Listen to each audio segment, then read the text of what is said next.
we're joined by Adam Harper from the UK, who's written a book called Infinite Music. Hello, Adam. Hi there. All right.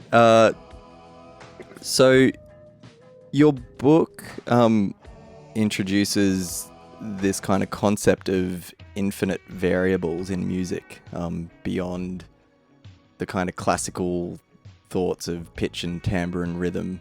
Do you mind just explaining that a little bit to our listeners? Well, sometime around the middle of the 20th century, even the modernist composers had decided that music was an art form composed of something like 5 different variables, or if you like, dimensions. So it was sort of like a 5-dimensional, 4-dimensional field in which any kind of sonic art would be generated. And I always forget which ones these are, but they are timbre, duration, volume, and pitch. Yep. And sometimes you get morphology, which is supposedly the envelope of the way the sound moves over time, but actually you can see that as a combination of the previous 4 as well. So John Cage eventually got rid of that one, and a lot of the 20th century composers sort of really reduced everything in music down to these 4 things as a way of making music seem very broad. And actually I wanted to flip that a bit and say, well, really, how these variables work is that they build up and combine into more complicated objects. So, for example, the envelope of a sound or the morphology of a sound is a combination of the various different elements of pitch, duration, volume, and timbre.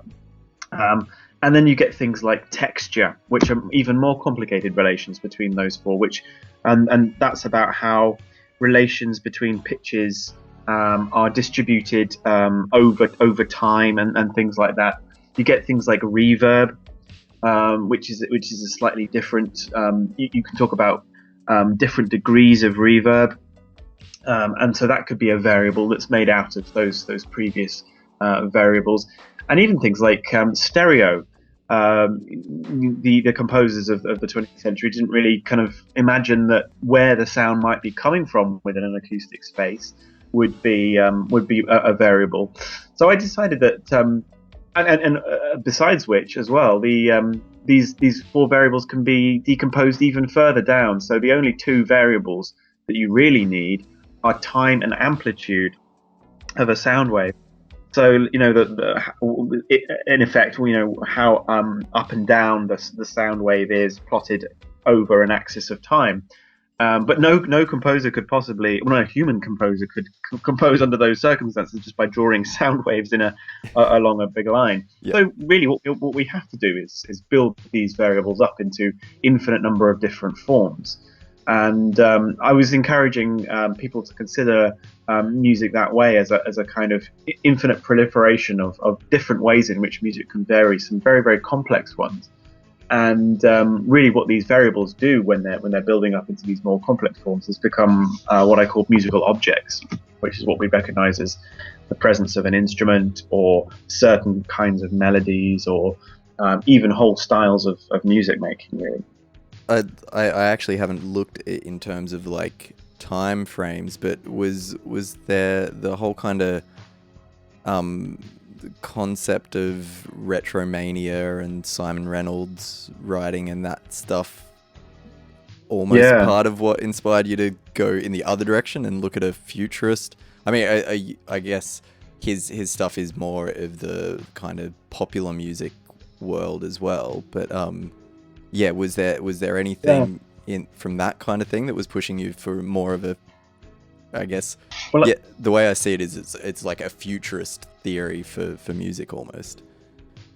Yeah. Oh, thanks. Well, I mean, I did hope to see Infinite Music as kind of straddling both popular music and whatever's left of classical music traditions. Yeah. I didn't mean to put it that meanly, but you know what? No, I know what you mean. but the fact is, I mean, I did end up using the word composers all the time, and that word is really does carry connotations of classical music very specifically. If I said the word composer, no one would think of Burial or Actress or Diplo or Skrillex or anybody like that. Those are producers and that sort of thing. Actually, and I first read Retromania when the book had sort of, it was in its limbo point between having been written and being published. Yeah, and right. I quite like the relation to the two. Well, the thing is, both Simon Reynolds and other bloggers such as Zone Sticks Travel Card and Carl Neville and most famously Mark Fisher were also talking about the fact that pop music had died and that innovation had stopped, and that we were unable to imagine new forms of art and social interaction and aesthetics and that sort of thing. So, but actually, they're a lot older than I am. They're all kind of around 40, 50. And I was in my early 20s. I decided that I didn't want to join in with the pessimism. I decided that I had this idea about variables, and I thought I would use it to come up with a very easy and sort of smooth and broad theory about how musical forms are generated, with some added encouragement about progressive forms of social interaction and some degree of the role of musical history in the thing. But I was quite pleased with the fact that Retromania and Infinite Music came out in the same year. Yeah, right. There was one was a diagnosis of failure, and one was an attempt at trying something new. I mean, that's what everybody says with kind of political protest these days, is like, well, if you don't like it, either come up with something new or move to North Korea. So Yeah. This was my attempt to not to move to North Korea and to try looking at the ways in which we really can use our imaginations and create new musical worlds. Yeah, no, that definitely makes sense. And I guess the whole idea that one of the variables can be like how the music is socially or culturally kind of presented is one of the things that I've been thinking about absolutely. a fair bit lately. Like even that was the variables missing from the 20th century idea, was that there was an audience and a room and a social setting for the piece of music as well. It was just as this kind of abstract sound object, but you can have in variables for involvement of audience and the distance the audience are in, and when music making takes place within the lives of people as well. Those can still be parts of an artistic music making decision. Yeah, well, I think that one of the things that it made me even think about is simply even like making a Spotify playlist, and the fact that it's labeled something and then I put something in there.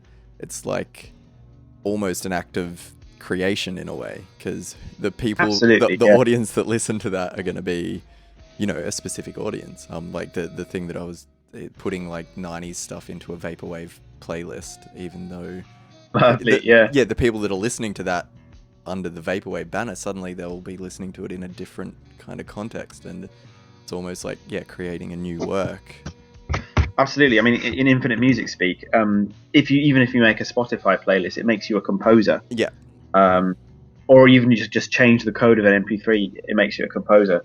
And that's what's so exciting about Vaporwave, is that it really opens up a sort of space for composers in between what previously we'd called producer and DJ. By doing something and I suppose DJ Screw was like this as well, by doing something as minimal as changing the pitch and selecting something, you are in effect changing musical variables, changing musical information, but you're also doing something much like a DJ. So what Vaporwave and chopping and screwing, and actually Nightcore as well, which speeds things up, they're all kind of intermediate forms, and they sort of show the fluidity between our understandings of where music gets made, how it gets made, who turns over musical information and produces musical performances. Yeah. You just dropped the word nightcore, and being this a subgenre obsessive podcast, I haven't actually heard that much about it. Do you mind elaborating? Well, actually, I published an article today on it. I wrote an article on cuteness in Online Underground Music, which is kind of a bit of a post vaporwave thing. Let me just find it. And that's got a little introduction to nightcore. Nightcore's actually been around for ages. It's longer than much longer than vaporwave has. Yeah. And what they do is they basically take dance pop or trance and just turn the pitch up. Yeah, it's kind of like vaporwave. Yep. In that respect. Yeah, getting onto the kind of vaporwave thing. I noticed. Well, I guess when I started first looking at vaporwave, I wasn't, initially that drawn to it. But then when I kind of dug a bit deeper, and also at a similar time, kind of, reading some of the things you were writing and thinking about it at a deeper level, and thinking about it in the kind of infinite music sense, that there's all these things that kind of beyond just the sound, I guess, that make. Yeah. And that's, I guess, something with internet genres, perhaps, that is starting to become more of a thing, is that the sound is just one part, and then there's, I guess, lots of other parts, like the social aspect, obviously, as we were mentioning, but then visuals and things like that. Like, is that definitely something that drew you to it? Yeah, I think so. I mean, I've always been into music that has a world that comes with it. And if you go back to the 19th century, even, there's a kind of two different camps of music making, and there's one that says music making is just a sound, and it's just a pure abstract art, and it's basically just sonic information in a kind of vacuum of meaning. And then the other camp says that music tells stories, that it paints pictures, that it represents nature and that sort of thing. And I've always found the second one interesting. But the fact is, I don't actually believe that the first camp is possible. I don't think you can have music that doesn't have some kind of wider cultural, social meaning to it, whether it's visual or narrative or something like that.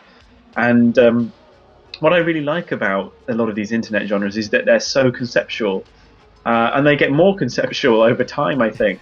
Yeah. Because I suppose the first genre that you're really looking at as coming out as a big internet thing is Witch House.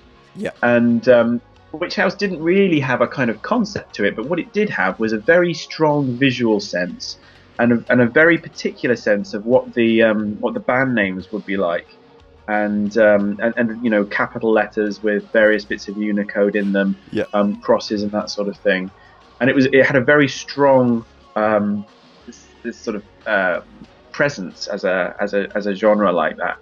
And then the next genre that went one further was C-punk, and everyone kind of laughs at C-punk because they think it's more of a kind of fashion style than it is a kind of music, and they're kind of right there actually. And I thought, well, here is a genre where non-musical or non-sonic variables rather are really built into the identity of the genre. Yeah. So when listening to the music, it's almost an artistic requirement that you have blue hair, to be part of the C-punk scene. And I guess it's the composers are trying to make something that matches that in some way, but it's trying to represent that sonically.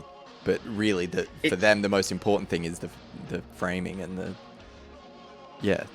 Right. It's a sort of a sound that almost follows a look and an association. What C-punk is, it's a sort of utopian world of 90s kind of computer influenced C ideas. And why the reason people unfortunately can't take it seriously is because the music is only one small part of this whole multimedia context. And a lot of the time, the music isn't particularly new. I mean, it's based on a kind of 90s hardcore a lot of the time. If you look at Coral Records or some of the other C-punk labels, there's some really weird and interesting stuff in there. Some of LE1F's, or Leif, I think I suppose you're supposed to say. If you look at some of Leif's early stuff, he's got some really odd sort of sea-punk instrumentals in there. I think musically it stands up well, but really the point is that it's an entire world. And Vaporwave went one further again by really reducing the degree to which the music was composed in a conventional sense. It was simply taken from somewhere on the internet. And my latest theory is that a lot of what early Vaporwave was is actually chopped and screwed 80s J-pop. But it's just taking that and then almost, if you look at albums like Contemporary Sapporo by Virtual Information Desk or Johor Desk Virtual, as I learned to say, those are sort of almost entirely taken tracks that are taken almost in their entirety with almost no change to them. And to me, almost the most artistic information and input that was composed, quote unquote, composed on that album was the names of the track titles, which is spectacular. So there you've got an album that's more. It's a musical album that's more non-sonic information, as it were, than sonic information or sonic inputs. Certainly, I think that was really fascinating, and it did fit in with what I'd thought about in Infinite Music. So yeah, obviously with Vaporwave, you wrote that article for Dummy Mag quite some time ago. And there's that I'm assuming you've read the Chicago Reader article about the whole observer effect. Yes. Yeah.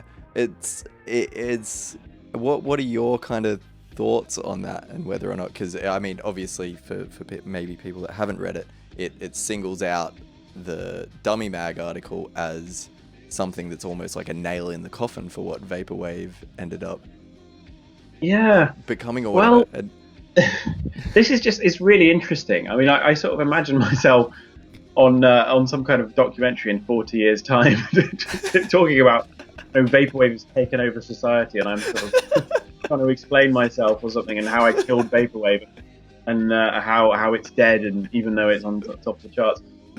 I don't know. It depends on what you mean by dead. I mean, because so many people are making what they call Vaporwave.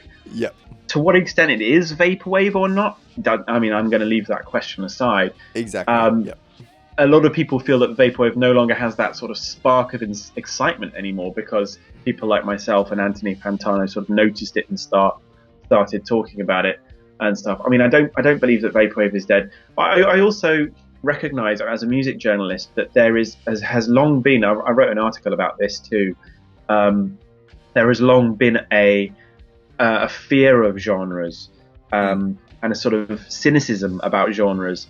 And there's all kinds of things that play into that. I think people have internalized retromania, or the idea that all music is retromania. And so they instinctively don't trust the idea that there might be a new genre out there.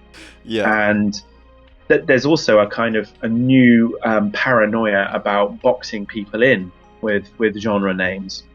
If a producer end up getting labeled as a tropical house producer, then all of their music is reduced, and they end up getting trapped in this particular sort of stylistic box. I don't really buy that. I think the biggest artists in underground music today are so broad in the stylistic stuff that they do that you can call James Ferraro Vaporwave 1 minute and sort of, I don't know, slime punk the next, or whatever, and I don't think anyone would sort of attempt to put him in a single genre box. But you do get real cynicism towards genres, and it's from the musicians themselves. Several times over the past 10 years, a new genre has come up, and musicians have attempted to distance themselves or claim that it was a joke, or a joke that got out of hand. And people, and that was something I think that was said in the Chicago Reader article as well. Someone said, "Oh, Vaporwave was a joke that got out of hand." New Rave in 2007 was called a joke that got out of hand, and Witch House was called a joke that got out of hand. Right? Exactly. I find that quite interesting. And, yeah. I mean, it is, and I guess again thinking about it in the kind of whole infinite music perspective, is that these genres in a way are like an entire work to themselves.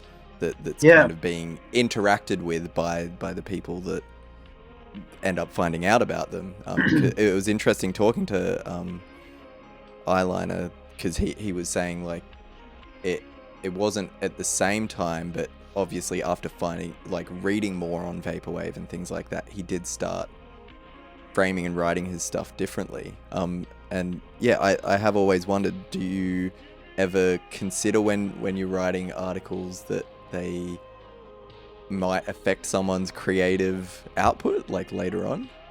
Well, because I kind of do. I mean, have you come across the idea of hyperstition? No. It's a sort of a concept. I can't remember who came up with it originally, but it's a sort of a more extreme version of superstition. So with superstition, you believe that if you throw salt over your shoulder, or if a cat walks in your path, then you believe that something bad is happening in reality. What hyperstition is a form of fiction and a kind of bluff that makes things real. So whenever I write an article, I'm both trying to objectively report on a situation, and there's a degree of hyperstition in there. I'm trying to make what I'm writing about more real by describing it as a scene. And the thing is that sounds a bit weird, but I don't think you can ever avoid hyperstition in writing as well. You always have to sort of amplify and imagine things. But it does get really weird, because you see albums like Metallic Ghost's The Pleasure Center and Lynn's-Haven Virtual Plaza, and you think, if it wasn't for my article, I don't know if these albums would exist. Especially, the term Virtual Plaza, which is the term I came up with to describe the sort of both Vaporwave and other kind of disaffiliated music in that kind of digital pop art type vein. And you see, the thing is, I did sort of get Vaporwave a little bit wrong, or certainly didn't manage to see the whole thing. When I wrote my original article, it to me it seemed like it was the microest microgenre I'd ever seen. It was sort of like embarrassingly small. It was literally kind of two teenagers and two or three anonymous producers, who had sort of been mixing on Last FM a bit. I had no notion of Chaz Allen, Metallic Ghosts, or any of that. I didn't really even know who what's his name? Cool Memories. I hadn't even sort of seen that sort of thing before as well.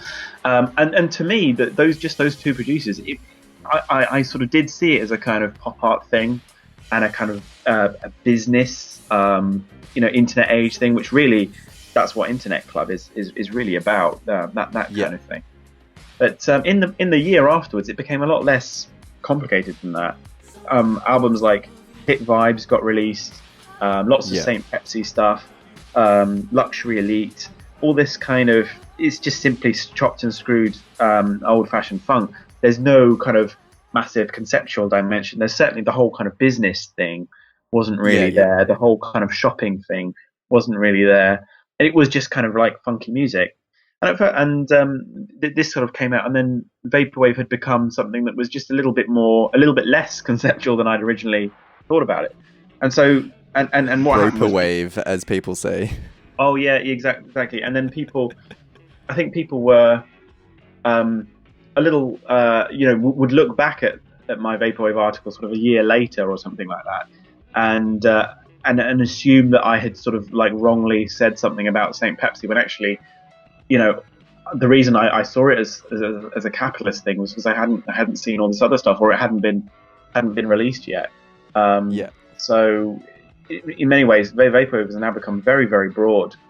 Really, when just looping disco counts in probably the majority of people's eyes as a signature Vaporwave record, then you've really got a big definition of what that term is. I used to use phrases like office block music, or corporate mood music.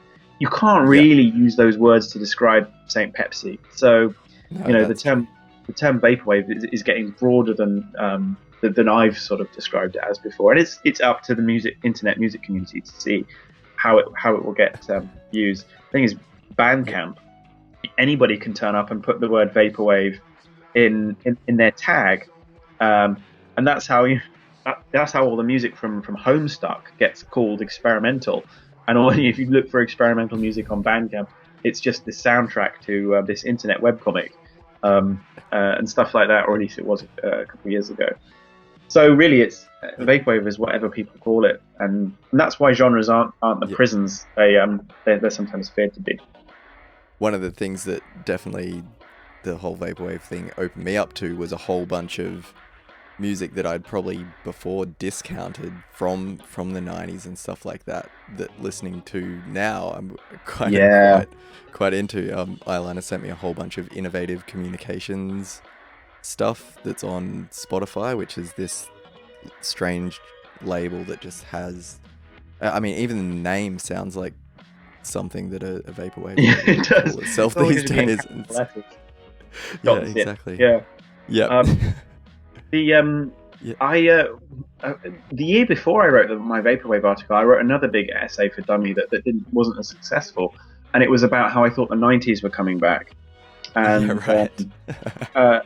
and in researching that, I listened to lots of sort of cheesy stuff. I listened to a kind of a series of smooth jazz sort of things because I thought that might be what would be coming back. In a way, I guess I was right. But like, I listened to this album called Fourplay, Fourplay, the very cheesy kind of adult contemporary smooth jazz quartet from like 1992 or 1993 or something. And at first, the first time I listened to it, I was like, oh my god, this is cheesy. I would be listening to this ironically. And then I waited a year, and the whole vaporwave thing happened.